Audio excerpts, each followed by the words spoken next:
The most important thing to train young children in today, I firmly believe, is to expose them to failure and to bring them through the journey of failing, what it means to fail, reflecting on failure, identifying the reason for failure, fixing it, and coming back and winning again.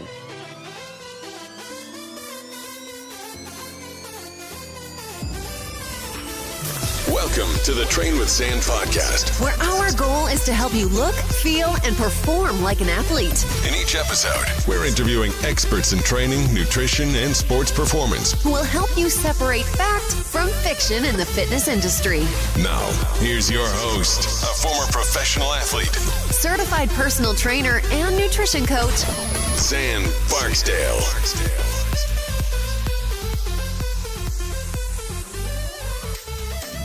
Hey guys, what's going on? Welcome back to the Train with Xan podcast. My name is Xan Barksdale. I'm your host. Thank you so much for checking out the show. It really means a lot that you would spend your time and check this out. Have a great show lined up for you today. It's hard to believe that we're already on episode number 4. We've had a few great guests already. The guest on today's show is no exception. He has a phenomenal insight. He works with high-level professional and elite coaches and athletes. So has some very interesting insight. Excited to get into that conversation with him. I think you'll definitely learn something and walk away with a few tips that you can apply to your life. On a side note, all the show notes, the links, and the timestamps are on the website. Since this is episode number 4, you can find them at trainwithxan.com/004. Again, you'll find all the show notes, links, timestamps, everything that's important will be on the website right there. And while you're there, why don't you go ahead and enter your email address so that I can give you updates and notify you whenever we have new articles, videos, and podcasts that are released. That way you're sure not to miss anything when we release new content. But again, thank you so much for stopping by and listening to the show. I hope you enjoyed today's conversation as much as I did. Let's get this party started in 3, 2, 1. Hey guys, welcome back. Really excited for our next guest. The guy we're going to speak with today is known as one of the world's leading experts in team and human performance. He's also the author of 2 fantastic books, which I've purchased both of them. The first one is Game Changer, which I would consider that a textbook that literally lays out a blueprint for coaches and outlines his holistic training philosophy for winning in all team sports. And the second one is 59 Lessons, which we'll discuss in length today, where he shares practical insights and actionable takeaways from working with some of the world's elite individuals in all aspects of life. As far as I know, I believe he's the only coach to have worked full-time in every major league market around the world. He has experience working and consulting with teams in the NFL, NBA, English Premier League soccer, international rugby and cricket, Gaelic football as well, and also elite special forces. He uses an evidence-based method that combines psychology, philosophy, history, and kind of merges them all together to his own unique style. So with that said, I'd like to welcome Dr. Fergus Connolly. Xan, thank you very much for having me. Well, thank you very much for coming on. I would like to go ahead and start by saying I am jealous of what you do. For as long as I can remember, I have just been infatuated with people who perform at an elite level, whether it be Michael Jordan and the Bulls in the 90s, or more recently Tom Brady and the Patriots, or Tiger Woods in his heyday. People who just have elite performances and are able to sustain elite performances over a long period of time just infatuate me. I know you've worked with a lot of people in similar situations, so I'm really looking forward to getting your insights. But if you don't mind, let's kind of backtrack before we get into all that. How did you get to be able to do what you do now? Well, you just answered it. What you described is exactly the passion or the interest that I had. I was just growing up in Ireland. At our house at home, we would have books, or you would hear your father speaking to friends who would come to the house about great athletes, high achievers, people who did great things. And it, just like a child, you just listen to these stories in awe, and you're going like, how do they do that? And,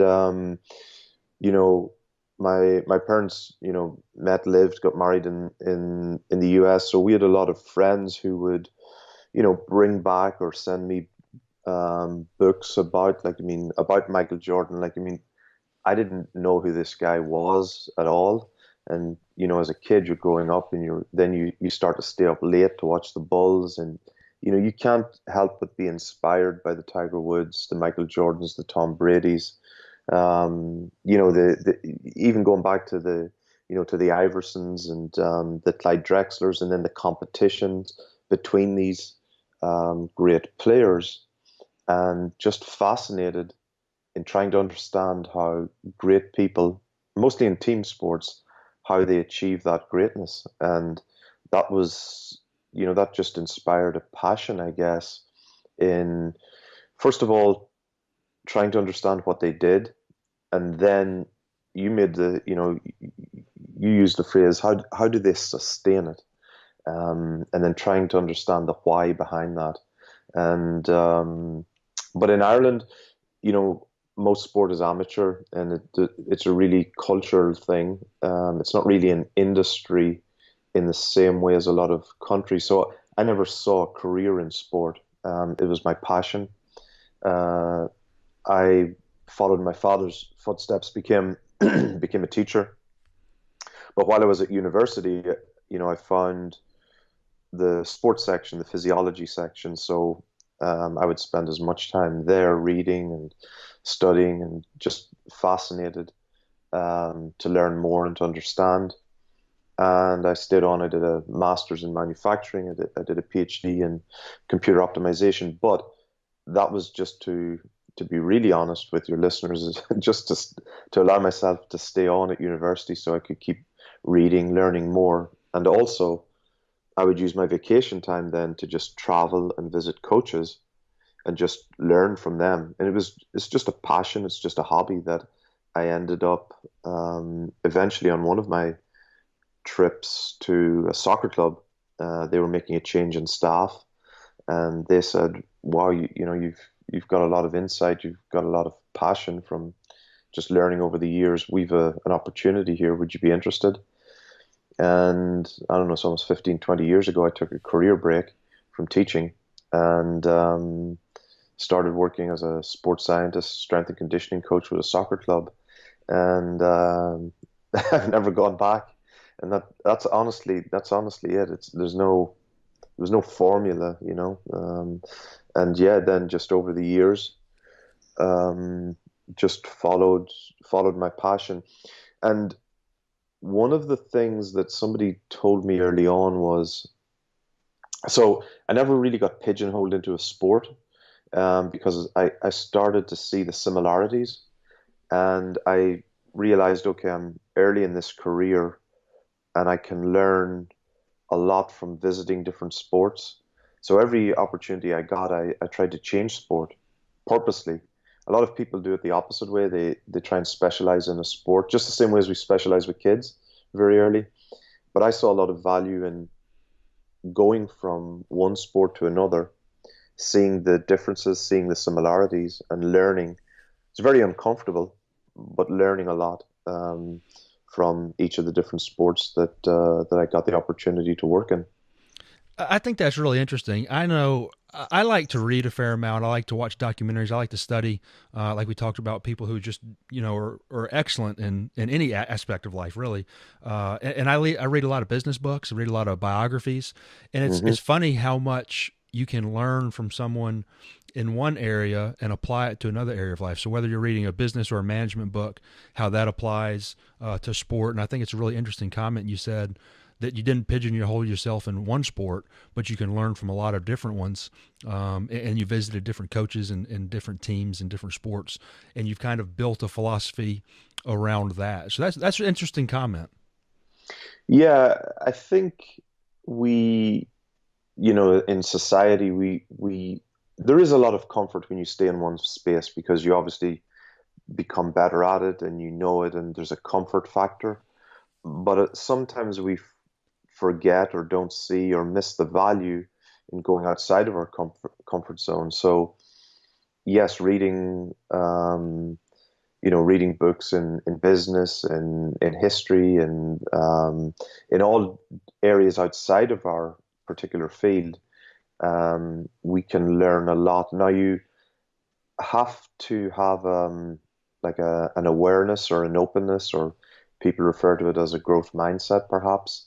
But simply just being aware of the fact that we can always learn from somebody else, and I think that's a humility factor. But I think you know, when you have that approach and mindset, you can pick up a lot of different clues and insights from different areas and fields that you can apply then back to your area of expertise. I think it's really funny you mentioned that again too. One thing that I've noticed is a guy who came up coaching baseball and as a young coach was introduced and was around some really respected and really successful coaches in the game. I was amazed at how when I would speak to them, they would ask me more questions than I would ask them because they were just interested to learn.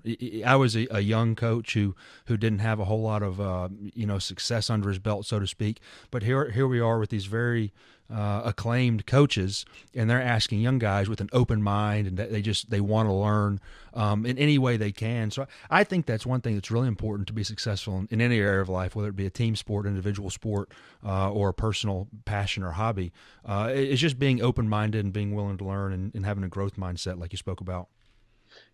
Absolutely, and I think, like we've a mutual friend, Brian Eisenberg, who's been a huge help, and there's people like Jerry Weinstein, and lots of different coaches who've in the baseball world who have reached out to me, and you're always humbled when people ask you for your thoughts or your opinions, but there's so much to learn from those people, and I often say that the people who are most interesting are those people who are most interested.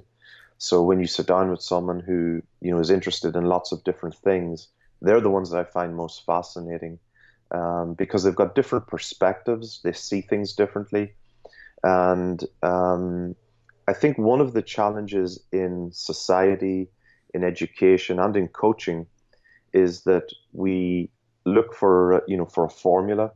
And so if you have a class of people or a group of people and you're teaching them something, we tend to teach them the very same things, the very same way to think, and everybody comes up with the same solutions.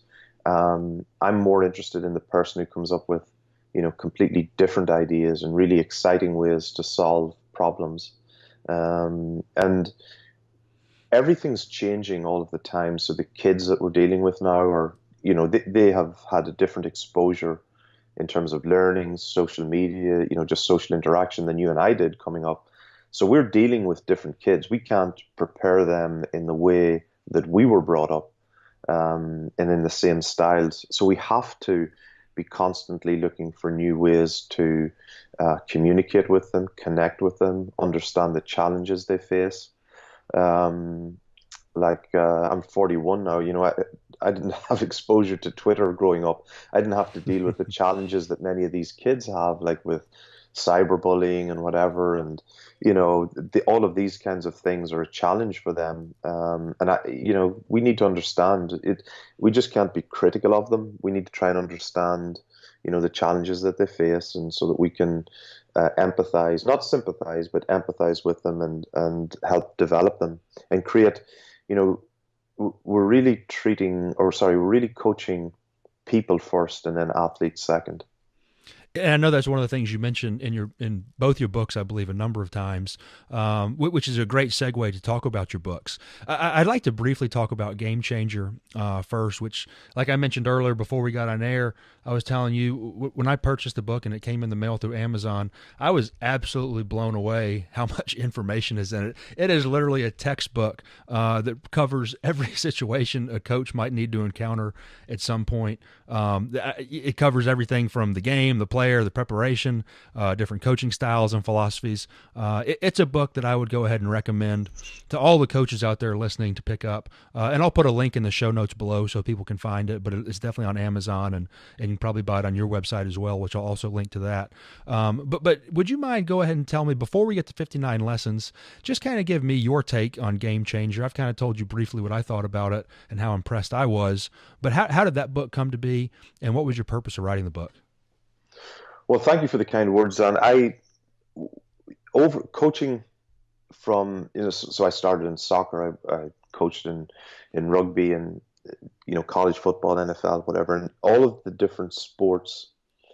Um, when you move from one sport to another, it's very uncomfortable. So you don't know anything about the sport. You're out of your comfort zone, and sometimes it can be intimidating. However, I started to notice similarities between the different sports, and over the years, I had a series of like black notebooks that I would write things in, and just to help formulate, and sketch things, just to formulate my thoughts.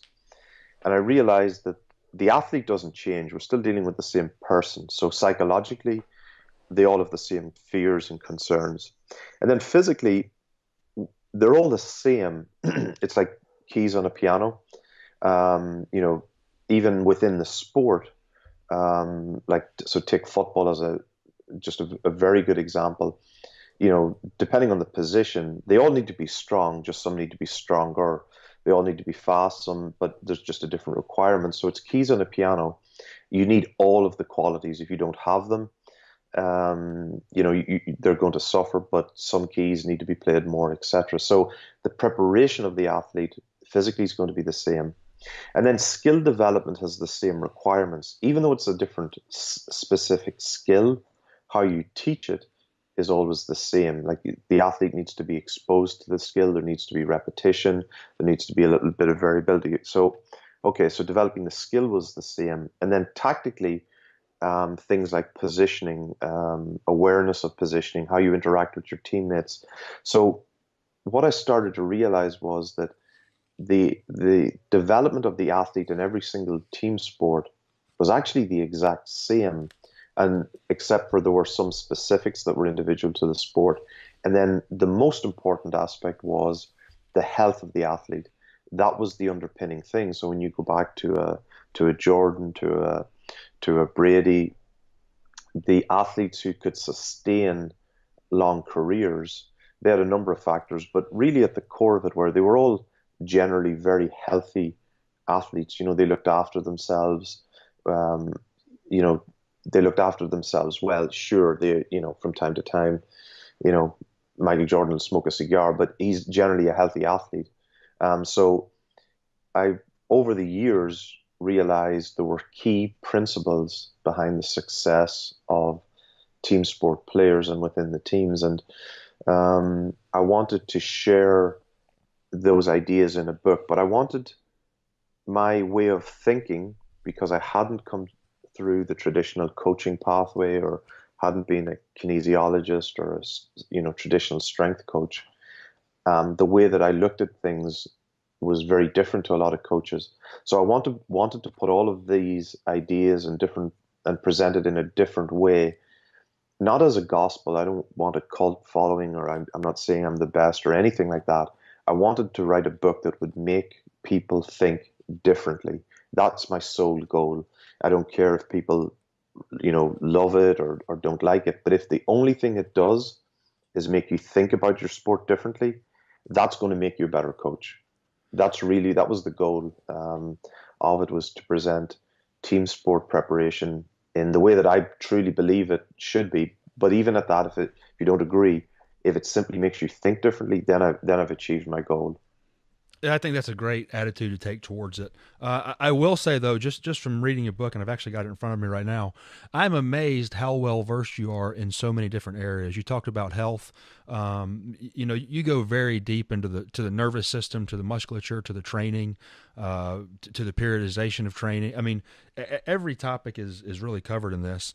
I can't imagine how much research and how many years you put into this, but again, well done job. Very fantastic. Definitely recommend it to all the coaches out there who work with a team sport, or anyone that's just interested in team building or performance, whether that's someone that runs a management team in an organization, or works in a business for themselves. Definitely a lot of very, very good principles in that book as well. One of the things on as well is when, as we're coaching, it doesn't matter what area it is, or, whether it's with the military or whatever, you can get all of the physical things right. That's the first thing we focus on, strength, speed, or whatever. And then you don't win. So then you sit back and you go, okay, why did we not win? And you realize, okay, it looks to be like a psychological thing. So m I never felt that I couldn't read or study about those areas. For me, it was always, okay, what does it take to win? And so it's not work for me to go and study or to try and I would find that exciting, like most coaches do. And excuse me, so a lot of by looking at and investigating these different areas, I was just always looking for, it's like I use the example of CSI. Something has happened, so you've lost a game or you haven't played as well. So like it's like adopting the CSI approach. Well, let's look at all the clues. Let's figure out why we didn't win, and let's investigate the area that we think it is. And that's just how the book came about. It was, I never sat down and said, these are the 200 or 250 things I really need to study. It was just over the years, like I've worked with teams that have been physically incredibly fit, but we still didn't win. So why, even though we're fitter, why couldn't we win? So then that brought me into perhaps psychology or teams that we were very strong but were getting injured. Okay, well, it has to be injury prevention. Let's look at that. And I think the best coaches are the ones who are, again, the most interested, the most curious. And behind all of that is just a huge passion for helping, coach our athletes to win. That's really where it comes from. Very good. Like you said, I can imagine there probably are 225 points or so in Game Changer, which again is another great segue, which leads us into your next book, 59 Lessons, which I want to spend a little bit more time on today and kind of dive into. And in some ways, the book is similar, where you take what you've learned about all these different areas and you combine them into a few different subcategories, whether it be winning habits or technology and communication, teamwork and culture, humility and people, and so on and so forth. But what you've done with this one, it seems to me, is you take a very specific idea or topic, and you explain it and you tell a story about it. And the book is written into 59 very short chapters, which make it easy to read, even though it's probably 350 or 400 pages. I don't remember off the top of my head, but it was very easy to read, very easy to get through, very entertaining as well as informative. But it seems like the 59 lessons are things that you've kind of taken from Game Changer and made them even more digestible for someone who may not want to necessarily go through the textbook of Game Changer. Somebody just is maybe more casual reader or may reach a more mainstream audience. Yeah, exactly. As I was writing Game Changer, all of these stories and anecdotes would come to me, and I stored them to one side, and I I wanted to give the reader, well, there were a few things. First of all, I wanted to thank a lot of people, and like the book is not a book of name dropping. It's more, I wanted to thank all of these great people that I had the opportunity to learn under. And nobody does anything in life without learning from and being helped by, in our industry, coaches or parents or people who help us along the way.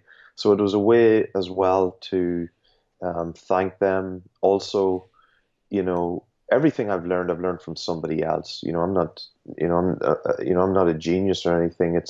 And I think I think it's important to give credit to the people that we learn the lessons from.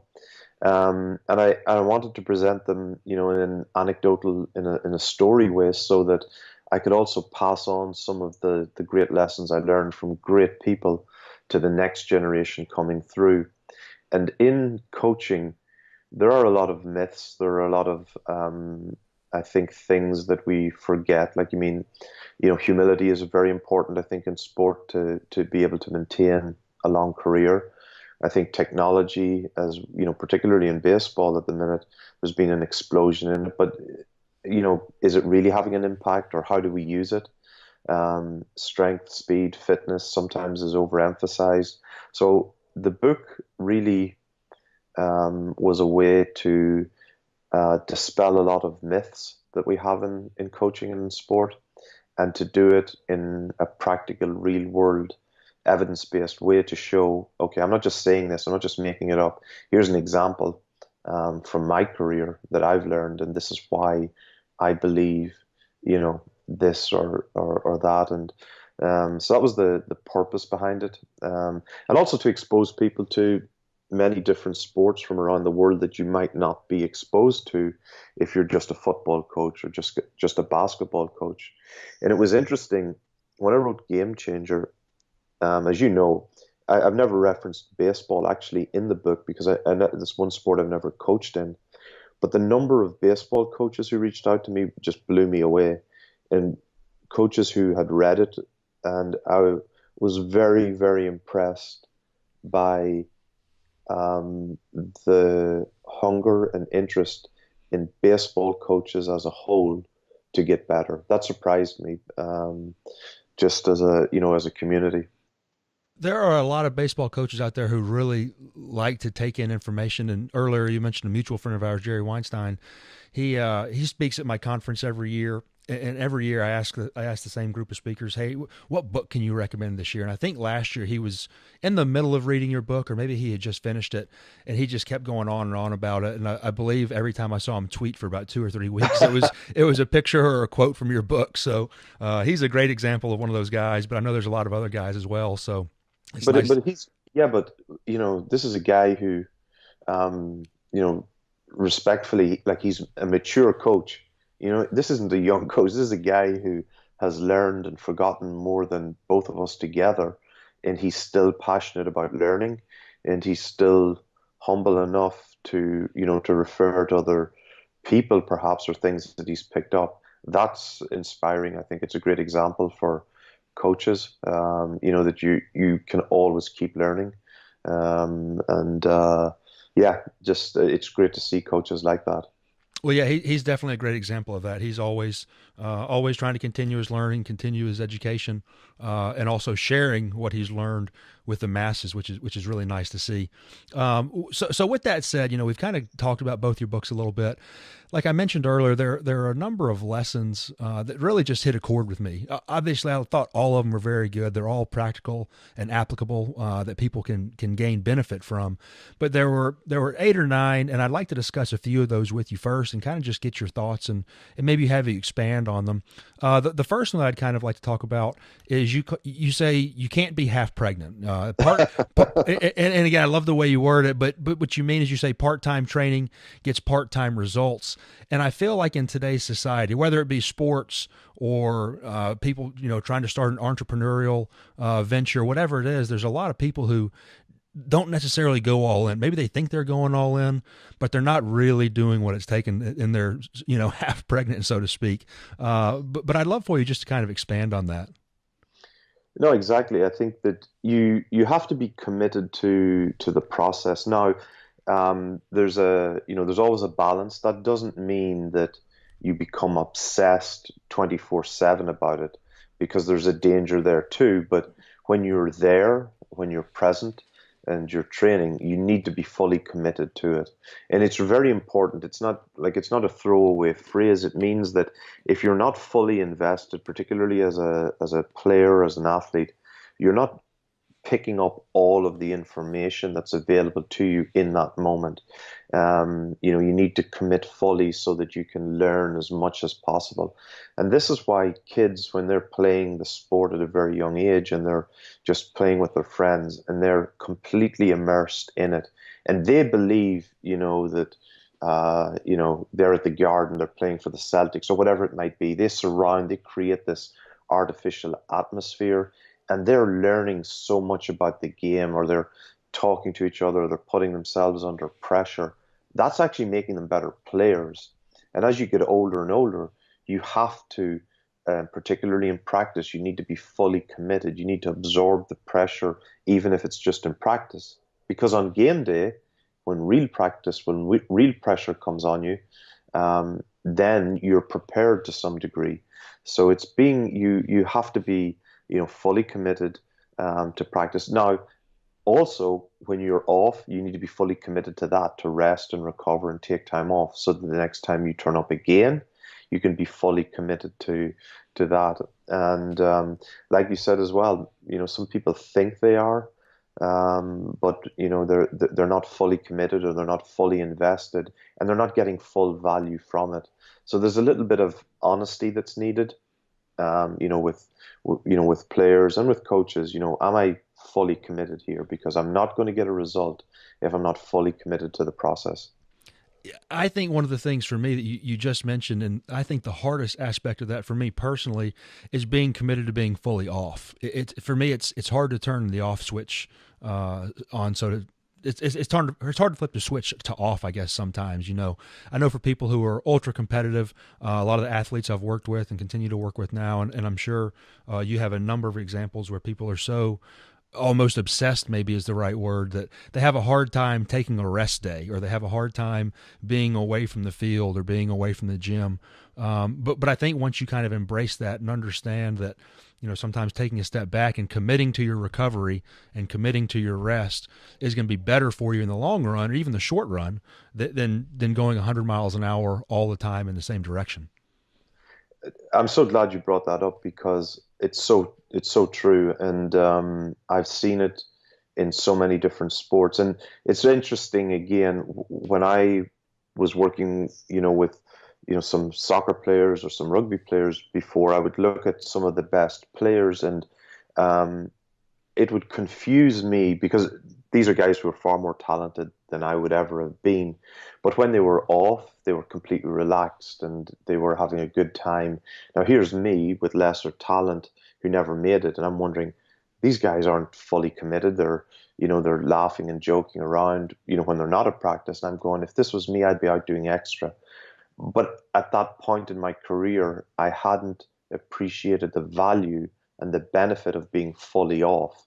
And to be quite honest with you, the last lesson I write about really is a testament to that. In my own life, I didn't give myself enough time out. I ended up getting burned out and, make a terrible mistake in my personal life by not bringing that lesson back as well. When you've got time off as a coach, you need to take that time to unwind, to decompress, to recharge your batteries. You need to, and that's the great thing, guys who are married or who have children, when you're with your kids, you have to switch off. So there's huge benefit in really making time in your life, not just as a player, but also as a coach, to switching off, getting away from it, so that you bring renewed energy back to coaching. And so that you can bring that enthusiasm, that love for the game, back to practice or back to the game every single time you turn up. And it's we'll touch on it later when we're talking about quality and quantity, but you have to have that downtime so that you can bring that intensity and enthusiasm to practice when it's needed. Yeah, I just think that's something that more people can benefit from realizing and understanding that is needed, and it's not just mandatory, but it's an important part. So I'm glad you wrote about that. Like I said, there are a number of these that really hit home with me, which kind of leads us into the next topic I'd like to talk about, one of your other lessons, where you say 99% healthy is not 100% injured. And you say there's no difference between medical and strength and conditioning, which you kind of alluded to that earlier. I know in sports, whether it be individual, I know you mainly focus on team sports, but the medical staff and the strength and conditioning staff, it seems in the successful areas that they're more merged together, and they have a happy marriage and understanding and open communication to make sure that the athlete is getting everything they really need. But I'd love to hear, more of your thoughts on that topic as well. Yeah, there are two things. One is that, very often, some kids will get a small injury and they'll say, okay, well, I'm injured and I can't practice. Well, it's not a black or white thing. You might have a small niggle or a small strain, but you can still do almost everything as long as you're not causing more further pain to that injury. So that's creating that mental toughness that's needed. And that needs to be managed carefully, because you cannot abuse a kid or an athlete. You just don't even go there. But, sometimes we have to suffer through things. Sometimes we have to play through a little bit of discomfort, because we're going to be asked to do that. But it's recognizing that very, very rarely is there a case where you cannot practice, you cannot do anything. So it's just having that mindset. And then on the strength and conditioning, on the coaching side, we have allowed, actually more in the professional organizations, silos or departments to become established where one's clearly medical and one's clearly strength and conditioning. And this really only reinforces in the player's mind that I'm either 100% healthy and I'm with the strength and conditioning staff, or I'm slightly injured and I'm 100% injured now and I'm with the medical staff.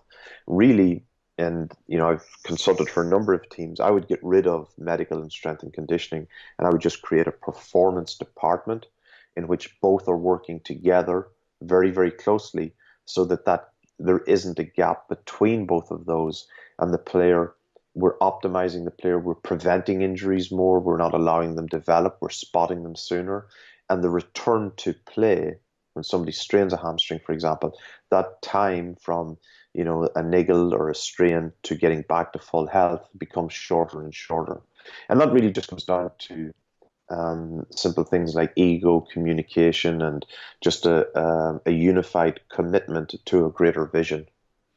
Yeah. So, again, I couldn't agree with you more. I feel like people, they look at it in one of two different ways. You're with the strength staff and you're trying to get stronger over here, or you're with the medical staff and you're trying to rehab over here. What advice would you give for maybe a coach out there who has a particular player on his team? I'm sure all coaches can think of one guy in particular who, they have a small injury and I hate to say they blow it out of proportion, but they think they have to completely shut down and do nothing. Do you have any tips or advice on dealing with an athlete like that? Yeah, so one of the things that, and again, like I said, everything I've stolen from somebody else, but Phil Jackson used to give, books to all of his players at the Bulls, and I used to buy, they're not that expensive, but there are lots of little books, easy to read books on Amazon. And I would find, books with anecdotes and stories, for my guys, whether it was at Michigan or the 49ers or wherever, about players, very often not even players in their own sport, but guys who played through injuries, or not played through injuries per se, but who, showed great mental resilience, or were facing similar injuries, or still didn't allow an injury or a niggle to stop them, prevent their passion for the game for showing. So I would do that on the player side.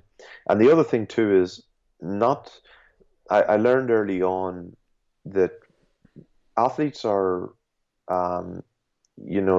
self-esteem is a huge issue with very confident athletes, believe it or not. So directly addressing the problem sometimes is the worst way to go about it.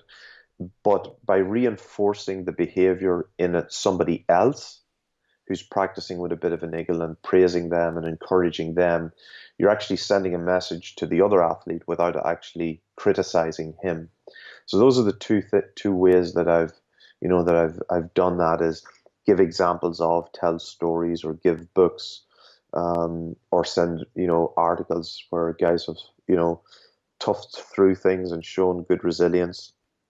Well, I really like how you say mental resilience, and a lot of times that's what it is.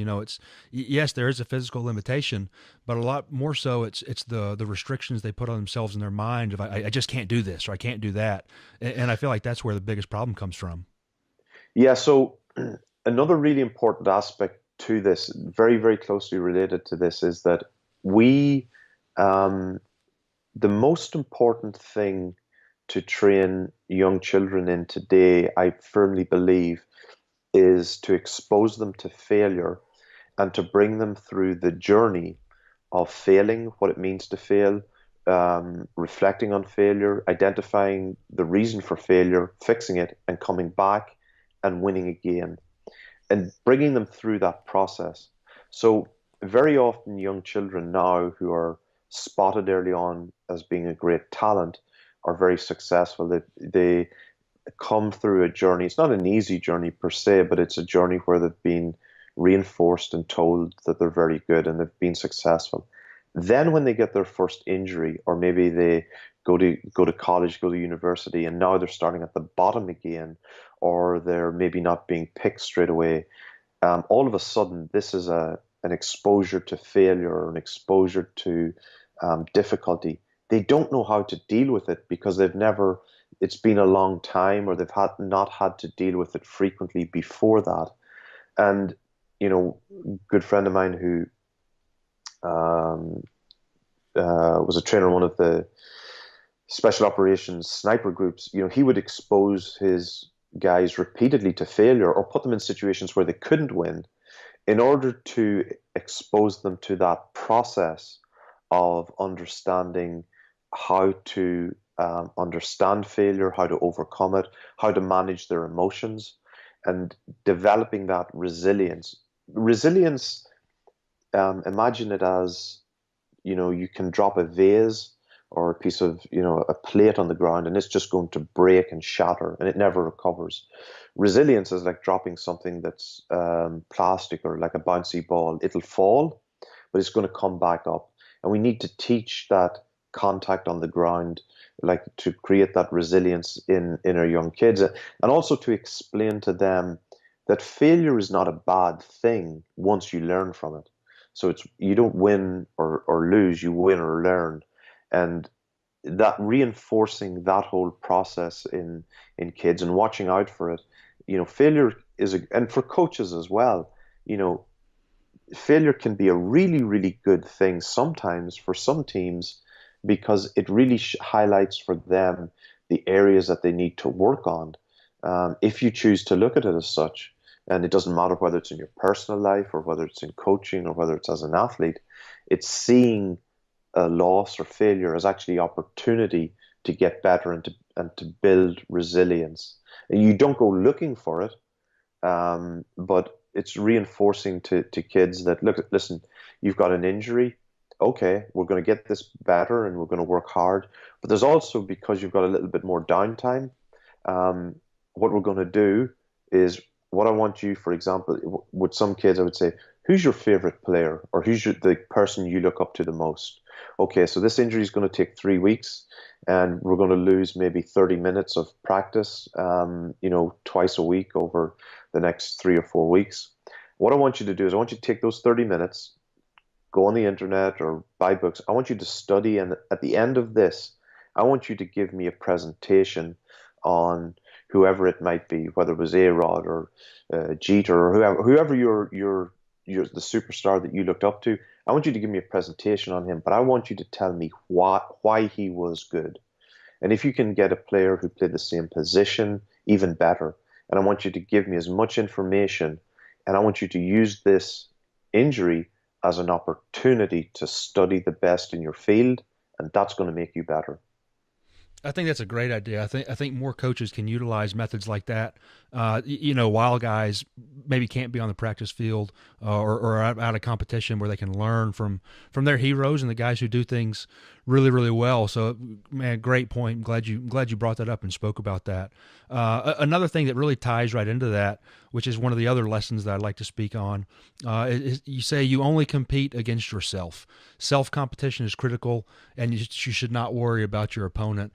I feel like so many times, you kind of talked about the mental resiliency earlier. So many times we're so worried about things that are completely outside of our control that we forget what is inside of our control, whether that be our attitude, our effort, our the way we go about our business each and every day. It seems like the guys who are focused on themselves, even in a team sports setting, I know most people probably think of that and they think of individual sports, whether it be a bodybuilding or a powerlifting or a golf, competing against yourself. But really, it's very true for team sports as well. So I love that you brought that up, and that's something that I've kind of always tried to take home and compete against myself each gym session. Every time I work out or no matter what I do, I try to be a little bit better the next time. And I think that's a very, very interesting topic that I'd love to hear you talk a little bit more about.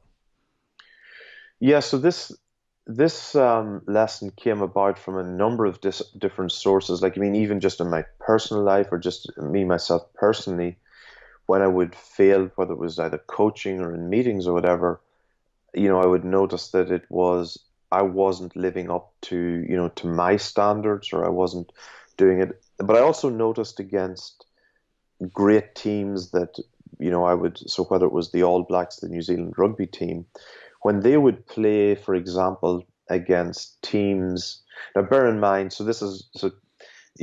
take for example, let's say the Bulls at their peak or the Patriots at their peak, and you're playing a team that you're expected to beat easily.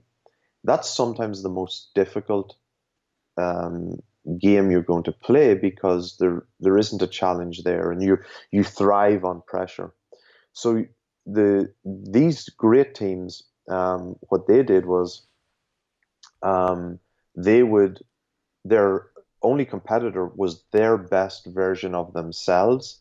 So when you're going out to play against teams that you could beat easily and have no chance of beating you, they would go, okay, well, what is our best standard? Like, you mean, what's the best that we can play? And that's what we're going to play to. So the other reason for it as well is, when you go out and play against a team, perhaps that you have a very little chance of beating. Well, you have to judge yourself not on the opponent, but did I play to the best of my ability? Forget about the scoreboard for a second, because if I don't play to the best of my ability, I'm definitely not going to beat the opponent. You don't control what way they turn up to play against you. So you set your standard. You know what your standards are, whether it's strikes, whatever it might be, whether it's tackles, whether it's shots. You set your standard, and that's what you have to play to. And in many, many cases, coaches and athletes, we self-sabotage. We don't play to our best ability. We overthink it. We don't show enough control or enough self-discipline, enough self-concentration. And that's why we fail. It's not because of the opponent. We allow the opponent to beat us. I really like that. Like I said, just from my experience in coaching baseball, that's 100% correct. Where some of the most difficult days are the days when you show up to the ballpark and you know you're supposed to easily take care of business and beat whoever you're supposed to play. And a lot of times those are the days that you walk away the most frustrated as a coach, because that's when you have one of the poor performances. So very, very interesting. I like your perspective on that, and I'm glad you said that. I'd like to go ahead and talk about the next lesson that I have written down that really struck home with me. You say the 9 most used words, and they are, because that's the way we've always done it. And that's an unacceptable answer, and I feel like that applies in so many different areas, whether it be the strength and conditioning or the medical or the tactical or anything in personal life as well. That is absolutely correct, that because that's the way we've always done it, that's not necessarily the best way to do it, and it kind of leads into being open-minded and having that growth mindset, which again we referenced earlier. But what are your thoughts on that? How'd that lesson come to be? Yeah, so I'm always intrigued by people who have different backgrounds. And so one of the things in coaching now is, like, you would have been coached by coaches who perhaps didn't start out in coaching. They had a different profession. And those guys came with, whether they were firefighters, whether they were teachers, whatever, they had really interesting perspectives that they had learned outside of coaching. And so people coming with those disruptive mindsets or different ideas very often were innovators and very successful, because they were taking ideas from outside of, like you spoke about, reading business books and getting ideas from business books. Well, coming with new ideas and having an environment, a coaching team and a group that are open to new ideas, very often are the innovators. They play the game slightly differently that throws everybody else off. And if you always do it the way everybody else is going to do it, well, you're only going to come second. And if you look at the best team and you simply copy what they're doing without understanding the why behind it, well, you're always only going to come second to them, because they're always going to be doing it. They're always going to do it better. So the secret is to study the best, understand what they do, and when you've got a good idea, try and get a little bit ahead of them. And the only way you're going to do that is by bringing in new ideas all of the time. So it's a combination. Yes, study the best, understand the principles behind it, but the only way you're going to get ahead of them is by coming in with new ideas. And as coaches, we need to be humble enough to accept random ideas that might come from even our players, not just our coaches, but sometimes the players will have really interesting ideas. So you want a safe environment that people can be innovative and bring, it might even just be small suggestions where you go, Wow, that's a really, really good idea. I hadn't thought of that. How do you feel like that relates now to the landscape of amateur athletics, where kids are specializing very early? I guess now more than ever, there are probably more. I guess we could call them professional coaches or people who coach full time for a living. Like you said, they don't have a background as a teacher or a fireman or an insurance salesman. All they do is that they train kids, they work with kids. So, and again, I'm not saying they're narrow minded or they have bad views, but they definitely don't have maybe as wide a range of views as maybe people used to. How do you feel like that affects kind of the current landscape of amateur sports? There are two things. I think first and foremost, with young coaches or coaches of young athletes, is where is their passion and heart? You know, is this simply a case that the most important thing for you is that you're successful and you just want to be get credit, or do you really care about the kids and their long-term benefit? So you'll see two types of coaches. The coaches who really care, really want to develop, will invest the time, and they are generally more open to new ideas, and they'll evaluate everything they do. And sometimes they are prepared to sacrifice a win or a loss for the development of the kid, or they see the bigger picture. If somebody's simply just motivated by ego, prestige, or money, or whatever it might be, sometimes they can generally can be a little bit more narrow-minded. I think the second thing is, in terms of coaches, are those coaches who themselves want to continuously get better. And this is the specialization of sport. So just going slightly off topic for a second, years ago when we started playing sport, it was a sport for sport's sake that would help develop young people for life. Today, at the top end, at the elite end, the professional end, that's entertainment. It's not sport. It's an entertainment business. So the primary function is money, and it's very money driven. Wins and losses, I would argue, in some organizations come second to profit and loss. And that's a debate for a whole another day. But at the lower levels, you can't let that attitude filter down to the kids, because we need to develop young people so that they're in a position to actually play the game well when they get to college and get to pros. That's the important thing. And in baseball, it's unique because of the pathway. I think there's more and more need to do two things in baseball. One is to develop the athlete as a person, to establish good life skills so they can stay in the business as long as possible, or stay in the career and the sport as long as possible, so that we develop their self-esteem, their maturity, good lifestyle habits, relationships and attachment, that we help develop those and give them a good example as they're growing up, and so that they can sustain their career. Because that's where they're going to fail. They're not going to fail in the sport, because we already know they're good and we're coaching them well, but it's the stuff off the field that is going to determine whether or not they have a very long and healthy career. But also, in order to prevent overuse injuries and in order to develop them holistically, it's good to allow them to play other sports, so that they become exposed to other sports, so they pick up other cues and skills that maybe baseball just doesn't cover at a young age. They're kids. We want them to develop as people. So that's a really important consideration. Whether you're a parent or a coach, it's okay for them to go and play other sports, because it's going to help develop perhaps footwork, vision, depth perception, aerobic ability. Kids who go swim are going to have possibly a slightly better endurance. Kids who play a little bit of soccer might have slightly better footwork. Kids who play basketball may develop through these different exposures a little bit better depth perception that will help them develop as they grow older. And most importantly, they will still maintain the love for baseball, because they will not get burned out by baseball or whatever the sport might be at a very young age. And I've always been a proponent of guys playing multiple sports for that same reason and those same reasons you just listed. And I think it's very reassuring to hear you kind of, I guess, agree with some thoughts that I've had before and confirm some things that I've thought. Because I definitely agree there's a lot of benefit to be had from playing other sports, just purely from the enjoyment, being around other kids, being around other coaches as well.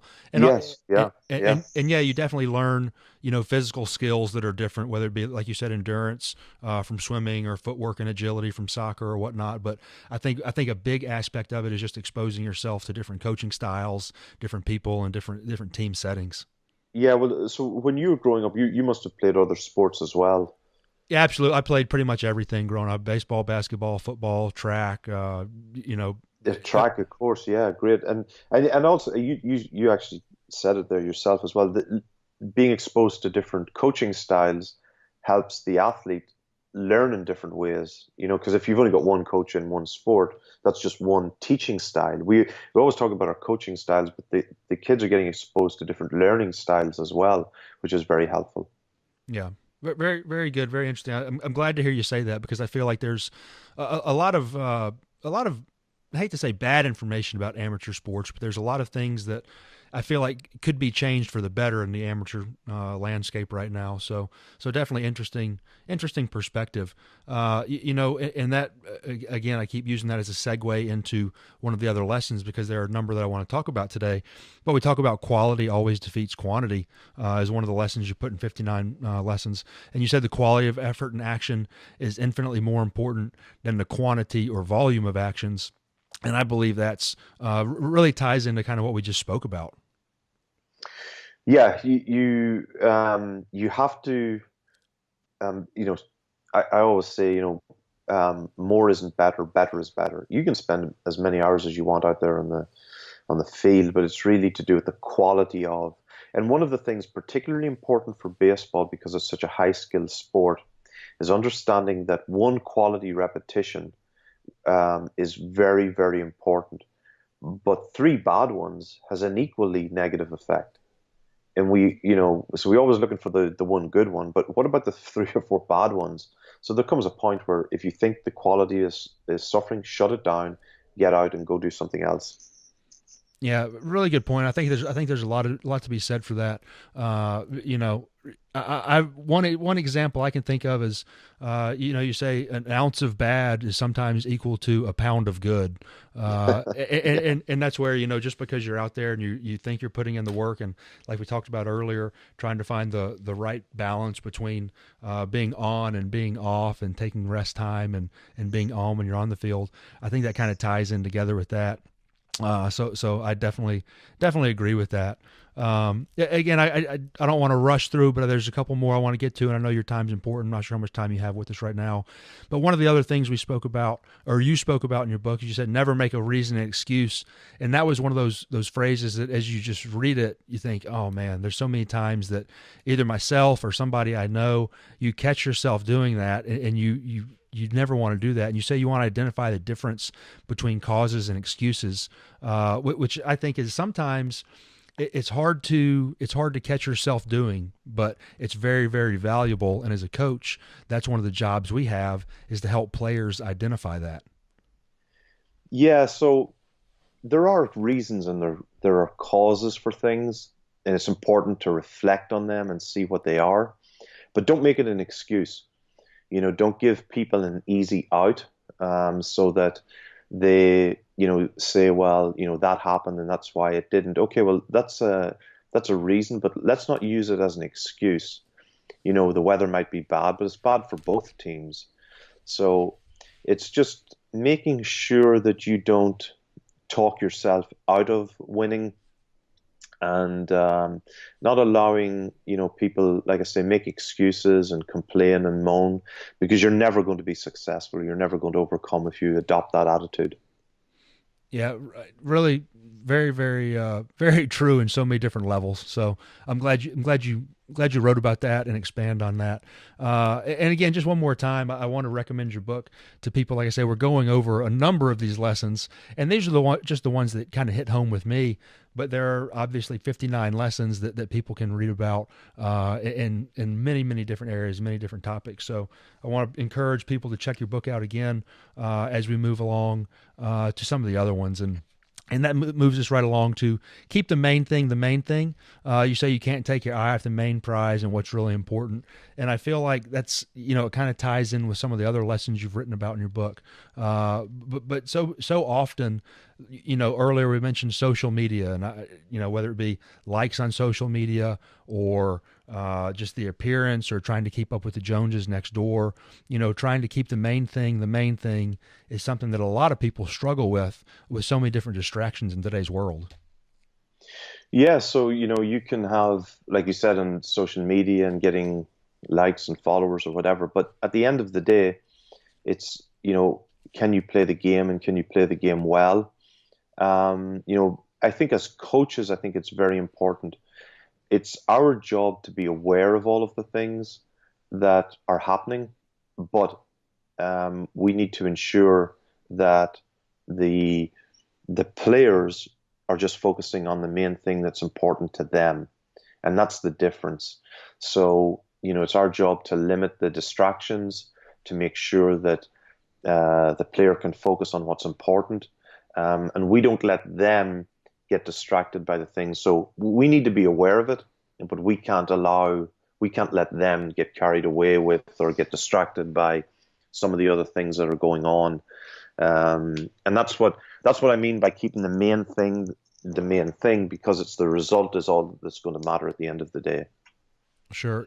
All the things we're speaking about, where you can apply them to yourselves, I think, because of your role and what you do, it's a lot about how coaches can apply these principles or these lessons to their players.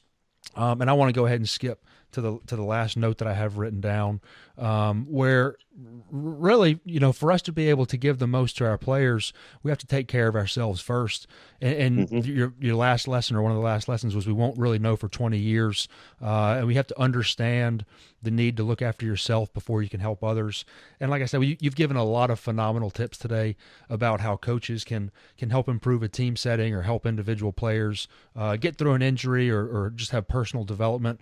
But it's also important to take care of yourselves. And I feel like a lot of coaches are so giving and so, they're people persons, and they just want so much for other people that sometimes they put themselves on the back burner. Maybe they don't spend time with their family, or maybe they don't take care of their health because they're so enthralled and so consumed with what they do and their team and their players. But taking care of yourself is important, to really be able to give your best effort. Yeah, absolutely. I touched on it earlier. The last lesson is probably the most embarrassing and one that I could share, but it's an important one. I think there are two things. I think you need to surround yourself with good people, first and foremost, people that you can trust, who are not going to take advantage of you or put you in a difficult position. But then you have to look after yourself. You have to make sure that you're not overextending yourself, and that you're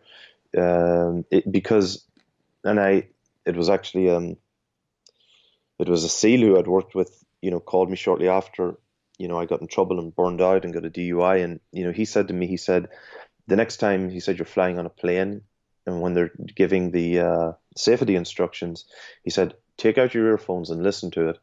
Because if you don't put your own face mask on, and take care of yourself, you're not going to be able to look after everybody else. And he said, for too long, he said, you're looking after people in your personal life, you're looking after kids, you're looking after coaches, you're looking after coaches' wives, you're director of operations, you're director of performance, you're doing all of this, looking after other people, but you're not looking after yourself. And, you can give, but you need to look after yourself so that you can continue to do that. And I think a lot of coaches, we're doing it for love of the game, and we're doing it because we want to help others. That's our passion. But you do have to look after yourself. And if you don't, people will take advantage of you. And it's really important that that you do that. And I learned the hard way. I like I said, I made a terrible mistake, but it's been a blessing in disguise because I've been able to help so many transitioning athletes, transitioning military coaches who are currently in the industry to find that balance, because the industry is becoming all consuming and it's taking up more and more of our time. It's becoming more demanding, but we're not going to last if we don't look after ourselves first. And looking after yourself first does not make you a bad person. Yeah, I'm not sure who the quote is attributed to, but there's a quote that I've read on the internet a number of times in a number of different places. It says you can't pour from an empty cup. And that really, when I read that in your book, that's kind of what I thought of. And you're true. It's right. If you're not taking care of yourself, if you're not well rested and healthy, and the relationships in your lives are taken care of, you can't really provide for everyone else like you need to. So, of all the lessons that we spoke about, that may be, maybe I guess we could call it the most selfish, so to speak, but at the same time, it's not the most selfish. It's the one that's directed for me to be able to really pour all of myself into everybody else. I've got to be at 100%, and I feel like it's a lot of things there's a lot of coaches that really struggle with that because they're well-meaning and because they have good intentions. They put themselves on the back burner, and I know a lot of coaches who have had marriages that have suffered because of it. The long hours they work and the time they spend on the road, or just their health.